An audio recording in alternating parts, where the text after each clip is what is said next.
3 days a week. And I had never felt more complete or healthy in my life.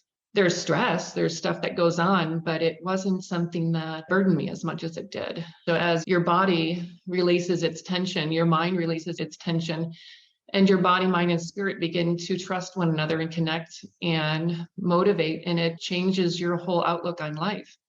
And when I became an executive and I started traveling more, I didn't get a chance to do yoga as much at a studio, but I still would bring a fold out yoga mat with me in my running shoes and I would run. And my running was kind of always my meditation. I didn't even realize it. And it really did help me understand that this was an adventural journey that I wanted to take. I actually thought of becoming yoga certified as a teacher, but I knew I couldn't commit the time that it was required with my schedule as it was. And so it wasn't something I did then. And so that's kind of what pushed me onto the path. And a lot of people think, oh, I don't have time for yoga or meditation.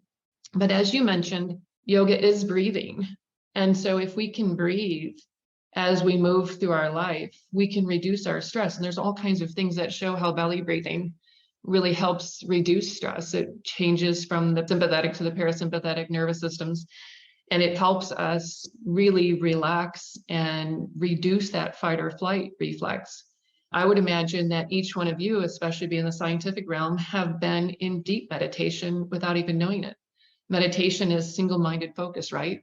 So what do we do when we're in a science? We think, I need to focus on this. I want to concentrate on this. I want to be with this problem. I want to think about how to do this better. Then all of a sudden we have this aha moment. Something comes to us. And that would sometimes for me be on a run, or other times where I was just open to kind of really receiving some information.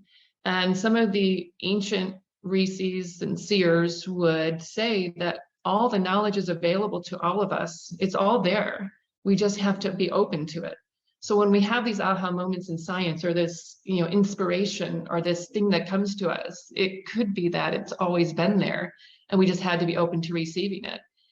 And so with yoga, I do think that even as scientists, we can help ourselves get more into that meditative state where we're not uncomfortable in our bodies. Because the reason that people started doing yoga was because their bodies couldn't sit in meditation.